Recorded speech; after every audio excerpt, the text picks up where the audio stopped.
कभी ये सोचा है कि एक छोटी सी मामूली सी लोहे की कील पानी में फौरन डूब जाती है? लेकिन लोहे से ही बना हजारों टन वजनी एक विशाल जहाज पानी पर आराम से तैरता रहता है। ये कैसे होता है? ये एक ऐसा सवाल है जो हम में से ज्यादातर लोगों के दिमाग में कभी न कभी तो जरूर आया होगा। तो चलिए आज इसी रहस्य के पीछे छिपे विज्ञान को समझते हैं, और इस विज्ञान का नाम है आर्किमिडीज का सिद्धांत। तो चलिए इस पहेली की तह तक चलते हैं। मजे की बात यह है कि इस सीधे से सवाल का जवाब आज से 2000 साल से भी पहले एक बहुत ही ब्रिलियंट ग्रीक वैज्ञानिक ने खोज निकाला था।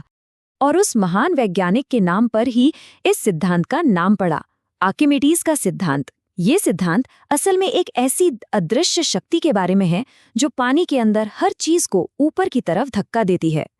अच्छा, अब जरा 1 मिनट के लिए इसकी साइंटिफिक परिभाषा पर गौर करते हैं। ये कुछ ऐसा कहता है, जब किसी वस्तु को पूरी तरह या थोड़ा सा किसी तरल में डुबोया जाता है तो उस पर ऊपर की ओर एक बल लगता है। ये बल उस वस्तु द्वारा हटाए गए तरल के वजन के बराबर होता है। मुझे पता है ये सुनने में थोड़ा मुश्किल लग सकता है। चलिए इसको एकदम आसान भाषा में समझते हैं। सीधी सी बात यह है कि कोई भी चीज पानी में जितनी ज्यादा जगह घेरेगी या जितना ज्यादा पानी हटाएगी, पानी भी उसे उतनी ही ताकत से ऊपर की ओर धकेलेगा। बस इतनी सी ही बात। और जानते हैं, विज्ञान में इस ऊपर की ओर लगने वाले पुश का एक बड़ा ही शानदार नाम है, उत्प्लावन बल, या जिसे हम बुयंट फोर्स कहते हैं। और यही फोर्स हमारी आज की कहानी का असली हीरो है। तो ठीक है, ये बुयंट फोर्स तो है, पर यह तय कैसे होता है कि कौन सी चीज डूबेगी और कौन सी तैरेगी? इसे समझने के लिए बस 3 बड़े सिंपल से नियम हैं। इसको ना एक बहुत आसान से उदाहरण से समझते हैं। सोचिए हमारे पास एक ही साइज की 2 गेंदें हैं, एक लोहे की और दूसरी प्लास्टिक की। लोहे की गेंद डूब जाती है जबकि प्लास्टिक वाली तैरती रहती है। क्यों? क्योंकि लोहे की गेंद का वजन पानी के दिए हुए ऊपर के धक्के यानी बुयंट फोर्स से कहीं ज्यादा होता है। वहीं प्लास्टिक की गेंद हल्की होती है और उसका वजन बुयंट फोर्स से कम होता है। तो ये असल में वजन और उस ऊपर लगने वाले फोर्स के बीच की एक लड़ाई है। तो इस पूरी लड़ाई के ना सिर्फ 3 ही नतीजे निकल सकते हैं। पहला, अगर चीज का वजन बुयंट फोर्स से ज्यादा है तो वो डूब जाएगी, सिंपल। दूसरा, अगर वजन और बुयंट फोर्स बराबर हैं तो वो चीज पानी में बीचों बीच तैरती रहेगी। और तीसरा, अगर वजन बुयंट फोर्स से कम है तो वो चीज सतह पर आकर तैरेगी। देखिए कितना आसान और लॉजिकल है। ऑलराइट, अब जब हम ये इस नियम समझ गए हैं तो चलिए वापस चलते हैं अपने सबसे पहले सवाल पर। अब हम तैयार हैं इस पहेली को असल दुनिया में सुलझाने के लिए, यानी जहाजों और इंसानों के केस में। तो वो बड़ा सा जहाज तैरता कैसे है? देखिए, जहाज लोहे का एक ठोस गोला नहीं होता।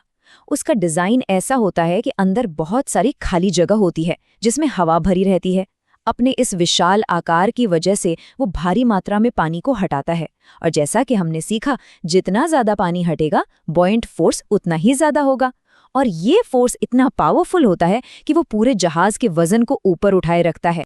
और पता है, यही सिद्धांत एक और बड़ी मजेदार चीज समझाता है। कभी ध्यान दिया है कि स्विमिंग पूल में हम खुद को कितना हल्का महसूस करते हैं? जी हाँ, ये बिल्कुल वही साइंस है। हमारा शरीर भी तो पानी में जगह घेरता है, पानी को हटाता है, और बदले में पानी हम पर बुयंट फोर्स लगाता है जो हमें ऊपर धकेलता है। ये फोर्स हमारे वजन के एक हिस्से को काउंटर कर देता है और इसीलिए हमें हल्कापन महसूस होता है। तो अब जब हम ये तो समझ गए हैं कि ये सिद्धांत क्या है और कैसे काम करता है, तो क्यों ना उस मशहूर कहानी को जाने जहां से ये सब शुरू हुआ।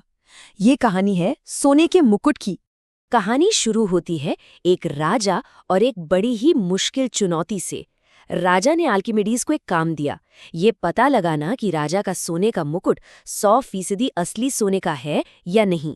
लेकिन एक बहुत बड़ी शर्त थी, मुकुट को तोड़े या पिघलाए बिना, उसे जरा भी नुकसान पहुंचाए बिना ये काम करना था। अब आर्किमिडीज दिन रात इसी पहेली के बारे में सोचते रहे।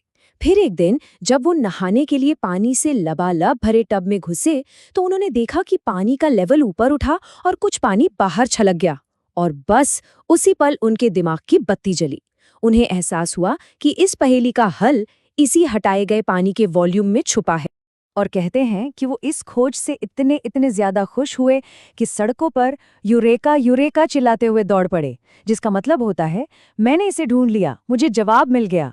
और ये पल विज्ञान के इतिहास का एक सबसे यादगार पल बन गया।